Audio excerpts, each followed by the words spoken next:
Junction में आपका स्वागत है। मैं हूं डिम्पी कालरा और हमेशा की तरह आधा घंटा पूरी तरह से डेडिकेटेड है सेकंड हाफ और आने वाले दिनों के लिए, ताकि आप ये समझ पाएं कि इस समय निफ्टी और बैंक निफ्टी के अंदर क्या पोजीशंस बनानी चाहिए। ट्रेंडिंग शेयर्स जो वायदा बाजार के हैं उसके अंदर आप कैसे पोजीशंस ले सकते हैं। ये दिन का हाल अभी आप देख पा रहे हैं। बाजार ऑलमोस्ट डे लो पे आ चुका है। 62 पॉइंट की गिरावट के साथ निफ्टी ने न केवल आज 16,200 को ब्रेक किया, बल्कि अब 16,000 को भी टेस्ट करने जा रहा है। बैंक निफ्टी अगर आप इसके उलट देखेंगे तो यहाँ पे आपको हरा निशान दिख रहा है। पहले 5 बड़ी बातें देख लेते हैं और उसके बाद फिर हम आगे बढ़ेंगे, ताकि आज ये दिखा पाए आपको रिपोर्ट कार्ड क्या कहता है। फिर आज के बाद अजीत मिश्रा होंगे हमारे साथ जो आपको बताएंगे क्या करना चाहिए।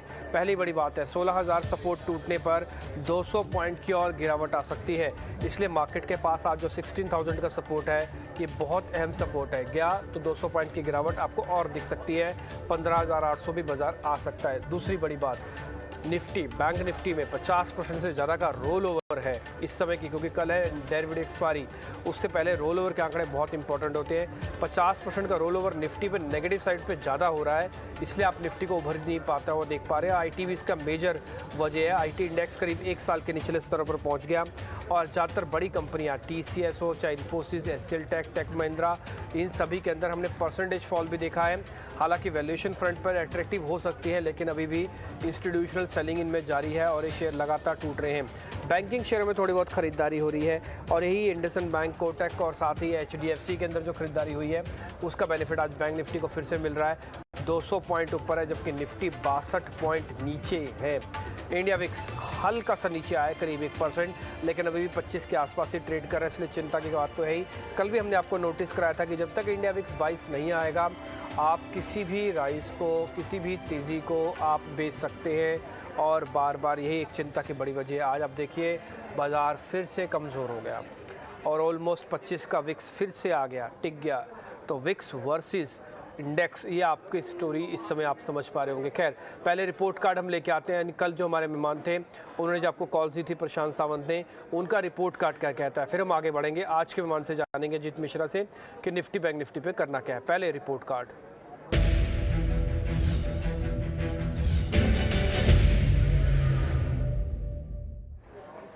कल हमारे साथ प्रशांत सावंत जुड़े थे। वो कह रहे थे कि L&T इन्फोटेक बेच सकते हैं, उनकी रिकमेंडेशन की लिस्ट में था। 3.5% का गेन आपको वहाँ से आया होगा। अशोक लीलैंड हमने कल डिस्कस किया था और वहाँ से भी आपको करीब गेन आया होगा। अशोक लीलैंड के प्राइस थोड़े गलत लिखे हैं। कल का भाव नहीं था, 138 रुपये का रेट था कल। ये 3818 है, 138 रुपये का रेट था जिस जगह हमने आपके सामने बात रखी थी, और करीब 2% का गेन कल में मिल गया था। अगर आज आप कैरी फॉरवर्ड लेके गए होते तो आपको और बेनिफिट होता। और गोदरेज कंज्यूमर प्रोडक्ट्स के अंदर भी करीब 1.5% तक का गेन आपको आया होगा। अवॉइड करने की लिस्ट में था हमारा निफ्टी और बैंक निफ्टी। कल जब प्रशांत सावंत कह रहे थे कि आप इसको अवॉइड कर सकते हैं, तो अगर आपने कल निफ्टी ट्रेड किया है तो ठीक, नहीं किया तब भी कोई बड़ा नुकसान तो हुआ नहीं और ना ही कोई नफ़ा हुआ, क्योंकि बाजार जस का तस है, वहीं का वहीं खड़ा हुआ है। 16,000 से 16,200 वाली रेंज बाजार के आपको दिख रही होगी। आज के जितने गेंस थे जो मॉर्निंग में मिले थे निफ्टी ने, वो सारे के सारे गेंस निफ्टी ने तो सरेंडर कर दिए। बस बैंक निफ्टी अभी भी 300 पॉइंट ऊपर है। अब करना क्या है, आपको जरा स्क्रीन पर आंकड़े आएंगे, जरा निफ्टी बैंक निफ्टी के आप जरा देखिएगा। अच्छा, डिस्काउंट चल रहा है करीब 13 पॉइंट का, और हम ये कोशिश करेंगे कि आपको निफ्टी फ्यूचर्स के जो आंकड़े दिख पा रहे हैं, ये अभी जो देख पा रहे होंगे 4-4.5% का मई कॉन्ट्रैक्ट है। जून कॉन्ट्रैक्ट सीधा प्लेट के जरिए आपको दिखा देंगे वहाँ पे पोजीशंस क्या बन रही है, लेकिन रिस्क इंडिकेटर है 16,000 के भी ऊपर है, 16,150। इसलिए हम बार बार कह रहे हैं कि जब आपका रिस्क इंडिकेटर 16,000 के ऊपर हो तो आपको अभी चिंता नहीं करनी चाहिए। लेकिन हाँ, 16,000 गया तो फिर मुश्किल बढ़ेगी, क्योंकि हर तेज़ी बिक रही है।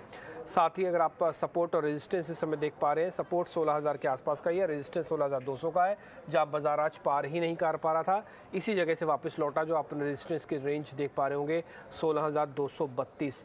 अब आज के मेहमान की बात समझ लेते हैं कि वो क्या रिकमेंडेशन दे रहे हैं। इस बीच रोल ओवर के आंकड़े आपकी स्क्रीन पर आ जाएंगे। अजीत जी, बहुत बहुत शुक्रिया, थैंक यू वेरी मच आज समय देने के लिए। आपका व्यू पॉइंट क्या कहता है इस समय इंडेक्स को लेकर, निफ्टी को लेकर? दोनों ही तरह का ट्रेड बताइएगा सर। जिनके पास ऑलरेडी पोजीशन है मान लो निफ्टी की, वो क्या करें, और जिन्होंने अब तक कुछ नहीं कर रखा वो क्या करें? Good afternoon Dimpy. देखिए डिम्पी, दो चीज़ें बहुत क्लियर हैं कि इंडेक्स में नेगेटिव ट्रेंड कंटिन्यू कर रहा है और पिछले 5 हफ्तों की गिरावट के बाद एक कंसोलिडेशन देख रहे हैं। रेंज थोड़ी सी बड़ी है, करीब 15,700 15,800 नीचे पे और करीब 16,400 ऊपर पे।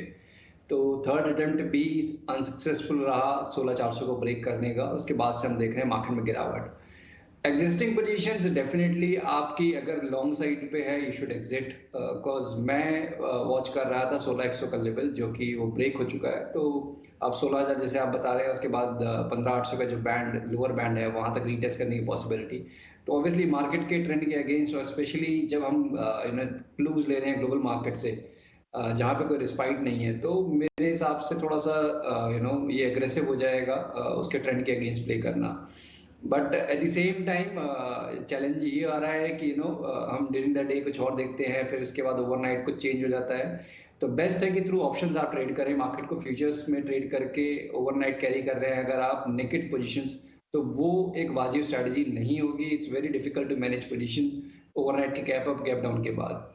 तो अभी के हिसाब से फ्रेश अगर आप कुछ करना चाहते हैं तो मेरे हिसाब से नेक्स्ट वीक का जो आपको 16,000 वाली जो पुट है वो करीब 200 के अराउंड पे मिल रही है, तो मेरे हिसाब से as a hedge to your portfolio अगर आपके पास लॉन्ग पोजीशन है डेफिनेटली यू शुड कंसिडर।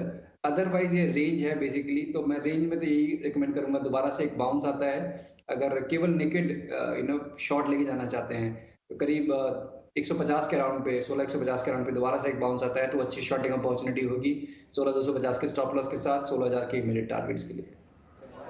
कुल मिला के आप ये बात कहना चाहते हैं कि बाजार अभी भी वीक है, जब तक 16,400 के फाइनली रेंज को हम पार नहीं करते तब तक कन्विक्शन के साथ बाय नहीं किया जा सकता। छोटे मोटा 50 पॉइंट 100 पॉइंट अगर आपको कमाना है तो मौका देख के आप चौका मार सकते हैं, उसमें आप देख सकते हैं कि कहीं आपकी कोई पोजीशंस हैं तो आप ट्रेड लीजिएगा। लेकिन खैर इस बीच कुछ इंपॉर्टेंट बयान भी नीचे आ रहे हैं टिकर पे, हम इसको वापस बाद में लेंगे, लेकिन पहले निफ्टी का चार्ट एक बार आपकी स्क्रीन पर ले आते हैं।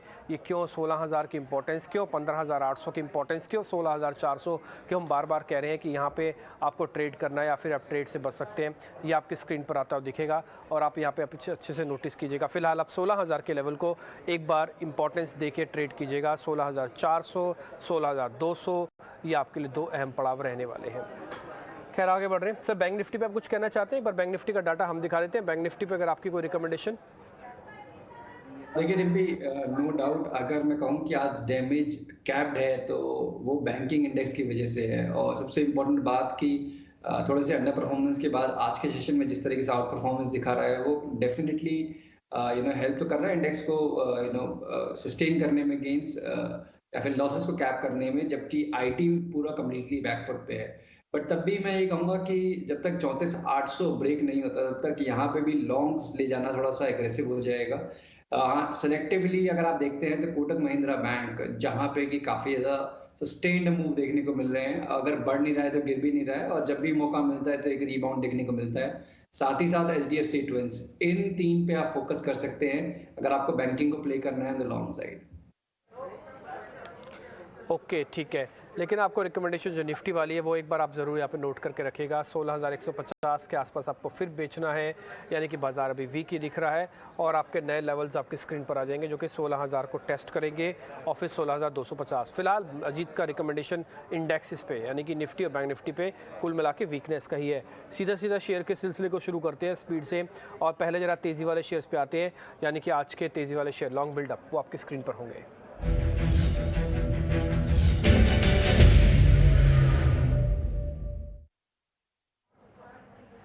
SBI लाइफ आज सुबह से ही चलने लगा था। आज हमने इसको नोटिस भी करवाया था कि SBI लाइफ जैसे ही 1100 आता है ये स्पीड से चलता है। सुबह 1.5% ऊपर था, चल तो HDFC लाइफ भी था, बट SBI लाइफ की बात ही कुछ और थी। ये एक्सपायरी से पहले मोमेंटम अच्छा देता है। दूसरा ICICI बैंक, अजीत इन दोनों शेयर्स के अंदर खरीदारी हुई है, इन दोनों पे आपके रिकमेंडेशंस? देखिए डिम्पी, कोइंसिडेंटली कि मेरी रिकमेंडेशन जो लॉन्ग साइड के लिए है वो SBI लाइफ पर ही है, और काफ़ी स्ट्रॉन्ग रीज़न है उसका कि जिस तरीके से हमने पूरी मार्केट में गिरावट देखी है, इसने काफ़ी स्टेबिलिटी दिखाई है। रिकॉर्ड हाई से कुछ खास गिरावट देखने को मिली नहीं है। करीब 1250-1300 के लेवल से करीब 1050 के लेवल से एक मार्जिनल रिट्रेसमेंट हुआ, वहाँ पे काफ़ी स्ट्रॉन्ग बेस फॉर्म किया, और आज के सेशन में एवरेज वॉल्यूम भी मैं देख पा रहा हूँ ऑलमोस्ट डबल, करीब 9 लाख शेयर का काम होता है, करीब 20 लाख शेयर का ऑलरेडी काम हो चुका है। जो मूविंग एवरेजेस का जो रेजिस्टेंस जोन है वो उसको भी ये ब्रेकआउट कर रहा है, ऑलमोस्ट 1115 1120 के राउंड पे जो लास्ट हर्डल है ऑलमोस्ट उसके पास आ चुका है। तो ये सारे फैक्टर्स ये इंडिकेट कर रहे हैं कि बावजूद इसके कि मार्केट में इतना ज्यादा नेगेटिविटी है, यहाँ पे स्ट्रेंथ दिख रही है। मुझे लगता है कि ये फॉलोअप मूव आने वाले दिनों में कंटिन्यू रहेगा, तो इसमें डेफिनेटली आपको लॉन्ग देखना चाहिए 1090 के स्टॉप लॉस के साथ 1165 के टारगेट्स के लिए। ओके ठीक है, एसबीआई लाइफ पे आप एक बार लॉन्ग हो सकते हैं और यहाँ पे आपको अच्छे एक पॉइंट व्यू से आपको बता रहे हैं अजीत की यहाँ पे एक मोमेंटम आ सकता है और एक बड़ा मूव भी यहाँ पे मिल सकता है। हम एक काम करते हैं, आपके सामने ना आवरली चार्ट का एक बेस सिर्फ रखते हैं, इसमें एक इंपॉर्टेंट ऑब्जर्वेशन है जो आपको दिखानी ज़रूरी है एसबीआई लाइफ के अंदर, और फिर हम आगे बढ़ेंगे और फिर हम और शेयर्स के बारे में चर्चा करेंगे। लेकिन एसबीआई लाइफ आप यहाँ पे देख पा रहे होगे, ऑल्दो एलआईसी के आईपीओ से काफ़ी सारे लोग ये समझ रहे थे कि एलआईसी का जो आईपीओ आएगा उसके बाद इन सभी कंपनीज़ की री रेटिंग होगी। एलआईसी अपने इशू प्राइस से नीचे है, तो इन कंपनीज़ की री रेटिंग होना वैसे ही बहुत मुश्किल था। अगर उसका इशू प्राइस से कहीं ज़्यादा अच्छी लिस्टिंग होती और वो बहुत अच्छे से चलता, शायद एक कैचअप रैली आपको एचडीएफसी लाइफ और एसबीआई लाइफ में मिलती। लेकिन जब एलआईसी ही नहीं चला तो एसबीआई लाइफ के अंदर वैसे भी मुश्किल थी कि चलेगा कि नहीं चलेगा। लेकिन इस पूरी एलआईसी वाले लिस्टिंग की प्रोसेस को इसने बहुत अच्छे से मैनेज किया और अपने सपोर्ट्स को नहीं तोड़ा। ये 1000 1050 वाले मेगा सपोर्ट एरिया उसको ब्रेक नहीं किया। फाइनली एक पूरा रूम इसके पास है जहाँ पे पुल बैक का सौदा बन सकता है और ये अच्छा खासा रूम इसके पास है जहाँ से करीब आपको 100 पॉइंट तक की मजबूती भी मिल सकती है। इसलिए 1165 आपका पहला टारगेट, फिर हो सकता है आपको करीब 1200 प्लस तक का टारगेट पे मिल जाए। 1090 ब्रेक नहीं होना चाहिए, अब इसको 1100 के नीचे नहीं आना चाहिए। अगर ये आएगा तो अपने इस कंसोलिडेशन को वापस से क्रैक दे देगा। एक और चीज़ जो आप देख पा रहे होगे वो है वॉल्यूम, बिल्कुल नीचे हमने जो मार्क किया हुआ है वो वॉल्यूम मार्क किया हुआ है, तो वॉल्यूम और प्राइस दोनों एक्शन अच्छा है। और एक और चीज़ आप देख पा रहे होगे, आज ये कॉन्ट्रा प्ले भी हो रहा है मार्केट के अंदर। निफ्टी ऑल्दो वीक है और लेकिन एसबीआई लाइफ के अंदर तेज़ी है, तो जो इनहेरेंट स्ट्रेंथ होती है किसी भी शेयर की, अपनी ताकत, वो आपको एसबीआई लाइफ के अंदर खास तौर पर दिख रही होगी। हमने 2 शेयर चुने थे, उसमें एसबीआई लाइफ पास हुआ। आईसीआईसीआई बैंक पे तो अजीत जी कुछ ना करे, छोड़ दे। बिल्कुल डिम्पी, देखिए जैसे कि मैंने बताया कि जब तक 3400 ब्रेक नहीं करता है तब तक ज़्यादा एग्रेसिव होने की ज़रूरत नहीं है बैंकिंग पैक में। केवल कोटक के अलावा कोई भी ऐसा बैंक नहीं है जो कि अभी क्वालिफाई कर रहा हो, एक काफ़ी स्ट्रेंथ दिखा रहा हो। नो डाउट इन सब में पॉजिटिविटी बनी हुई है, बट जो एक स्ट्रेंथ चाहिए वो कोटक में ही दिख रही है। उसके अलावा जो रीबाउंड के लिए अगर प्ले करना है तो एचडीएफसी। ओके ठीक है, आगे बढ़ते हैं। ज़रा शॉर्ट कवरिंग के 2 शेयर आपकी स्क्रीन पर रखते हैं। पहला होगा सर एक का कैनरा बैंक। आज सरकारी बैंकों में कुछ खरीदारी है, bank of Baroda, Canara bank, इस तरह के बैंक्स हैं। और दूसरा होगा सर कोलगेट, इस पे जरा आपकी रिकमेंडेशन चाहिए, जरा दोनों चेक कर लीजिएगा। कोलगेट, ऑल्दो कोलगेट के चार्ट इतने इंटरेस्टिंग नहीं दिख रहे, फिर भी आप देख लीजिए। कोलगेट और कैनरा बैंक थोड़े कमज़ोर पुल बैक वाले शेयर्स हैं दोनों। इनफैक्ट डिम्पी देखिए 2 दिन पहले तक अगर आप कोलगेट को देखते तो शायद आपको लगता है कि काफी ज्यादा एक डिसाइसिव मूव वाला स्टॉक है। बट 2 दिन में जो इसने अटेम्प्ट किया 1620 को ब्रेक करने का, जो फेलियर हुआ, उसके बाद से जो प्रॉफिट टेकिंग आ रही है, डेफिनेटली उसने थोड़ा सा इसको दोबारा से रेंज बाउंड वाले मोड में धकेल दिया स्टॉक को। तो डेफिनेटली मुझे लगता है कि रेंज बाउंड मेंटेन रहेगा बायस, जहां पे कि नीचे पे करीब 1540 और ऊपर पे करीब 1620। तो इस रेंज को ब्रेक करना है, ऑलमोस्ट बॉटम के पास है, तो एक रेंज के हिसाब से डेफिनेटली आप उसको देख सकते हैं 1540 के स्टॉप लॉस के साथ। बट उसके नीचे डेफिनेटली आपको काटना पड़ेगा पोजीशन को, और उसके बाद शॉर्ट्स थोड़ा सा एग्रेसिव हो सकते हैं। और दूसरे स्टॉक की जो हमने बात की, Canara bank, Canara bank, right. तो डिम्पी देखिए यहाँ पे मेरा व्यू थोड़ा सा वो है कि एक डिस्ट्रीब्यूशन पैटर्न आप देखेंगे डेली चार्ट पे, एक आपको एक काफी बड़ा हेड एंड शोल्डर नजर आएगा जिसका ब्रेकडाउन करीब 210 के अराउंड पे हुआ था। बीच में अटेम्प्ट हुआ एक रीबाउंड का, बट वो फेल हुआ। उसके बाद देख रहे हैं कि बहुत छोटी छोटी कैंडल्स बन रही हैं जो कि दिखा रही है इनडिसाइसिवनेस। तो इसमें शॉर्टिंग की अपॉर्चुनिटी ढूंढे, लॉन्ग की नहीं। और एक 186 के नीचे आप देखेंगे इसमें काफी शार्प डिक्लाइन आते हुए करीब जो कि एक्सटेंड कर सकता है करीब 170 तक के लेवल्स। तो इसमें लॉन्ग पोजीशन डेफिनेटली अवॉइड करना है आपको। और शॉर्ट के लिए कोई भी बाउंस मिलता है 195 96 के बीच में, तो वो शॉर्टिंग अपॉर्चुनिटी होगी 203 के स्टॉप के साथ। ओके ठीक है, तो कैनरा बैंक आप कह रहे हैं कि फिलहाल 1 मिनट के लिए अवॉइड करके चलें। सर आपने दूसरा जो कोलगेट के बारे में बताया, उसमें एक टारगेट स्टॉप लॉस कुछ दोगे आप सर? बिल्कुल, देखिए यहाँ पे 1540 आपका स्टॉप लॉस होना चाहिए लॉन्ग पोजीशन के लिए, और ऊपर पे करीब 1600 1610 आपका टारगेट। 1610 आपका टारगेट हो जाएगा, और साथ ही आप बता रहे हैं कि 1540 आपका एक स्टॉप लॉस हो जाएगा, तो 1540 का लगाइए स्टॉप लॉस। एक्चुअली में मेरे लिए ना कोलगेट एक मेक ब्रेक वाले लेवल पे आ गया, मैं आपको दिखा भी देता हूँ और सर्विस से एग्री करेंगे ये मेक ब्रेक वाले लेवल पे क्या है, क्योंकि अभी मेरे को कैनरा बैंक में उतना कन्विक्शन नहीं आ रहा है। एक तो शेयर बहुत बुरी तरह से पिटे हुए हैं, सरकारी बैंक की वैल्यूएशंस को लेकर हमेशा से वैसे भी क्वेश्चंस खड़े होते ही हैं, इसलिए कैनरा बैंक आप देख पा रहे हो कि बाकायदा सेल है 196 की रेंज में, 170 तक का टारगेट है, 203 आपका स्टॉप लॉस है, लेकिन इंटरेस्टिंगली अगर आप कोलगेट को देखेंगे तो आपको जस्ट उसका थोड़ा रिवर्स मिलेगा। 1540 का एक स्टॉप लॉस है। कोलगेट के चार्ट आपके स्क्रीन पर आएंगे और 1600 तक के टारगेट हैं। ये मेरे लिए मेक ब्रेक है, ये कन्विक्शन जो है। इससे पहले तक क्या होता है, जैसे ये डाइवर्जेंस आप देख पा रहे होंगे 50 दिन के एवरेज और 100 दिन के एवरेज में आपको बहुत फ़र्क दिख रहा होगा। इससे पहले भी जब भी बड़ा मूव आया तो इसके अंदर आपको डाइवर्जेंस दिखेगा, दोनों के अंदर बहुत बड़ा फ़र्क होगा। लेकिन जैसे जैसे ये कुछ ना कुछ एक जगह पर टिकती हैं, वहाँ से ब्रेकआउट या ब्रेकडाउन की टेंडेंसी बढ़ जाती है। ठीक ऐसे एक बड़े मूवमेंट के बाद फिर से ये दोनों लाइंस आपस में एक जगह जुड़ गई हैं, जिसको हम 200 दिन 50 दिन के एवरेज को जोड़ रहे हैं। नीचे वॉल्यूम है लेस, यानी कि कभी भी एक sudden move either positive either negative इस शेयर को बड़ा मूव दे सकता है। ये मेरे लिए एक मेक ब्रेक लेवल पे है और सर का अपना ये मानना है कि यहाँ से हो सकता है एक अच्छा मूवमेंट आपको मिल जाए पुल बैक का। और इससे पहले की जो तैयारी है वो जिग जैग फॉर्मेट में दिख रही है, यानी कि कन्विक्शन तो स्ट्रॉन्ग है। अगर टूटना होता तो इससे पहले 3 मौके उसको मिले थे टूटने के, लेकिन टूटा नहीं। उम्मीद तो करते हैं इस बार शायद ये जो क्रॉस ओवर्स है इसके ऊपर एक बार आके ट्रेड करेगा और एक मोमेंटम आपको मिल सकता है। कोलगेट के अंदर लेवल्स नोट करके रखेगा, 1600 का टारगेट, 1540 का स्टॉप लॉस है। आप टारगेट रखें या ना रखें, उसको काटें टाइम पे ना काटें, स्टॉप लॉस को जरूर टाइम पे काटें 1540 अगर लगता है तो, क्योंकि नहीं तो बाजार के अंदर आजकल स्थिति ऐसी है 25 का विक्स है, ये किसी भी शेयर को कहीं भी ड्रैग करके लेके जा सकता है। डिवीज इसका बेस्ट एग्जांपल है, आपके सामने ही है। खैर आगे बढ़ते हैं, जरा मंदी वाले शेयर्स आपकी स्क्रीन पर आएंगे जल्दी से।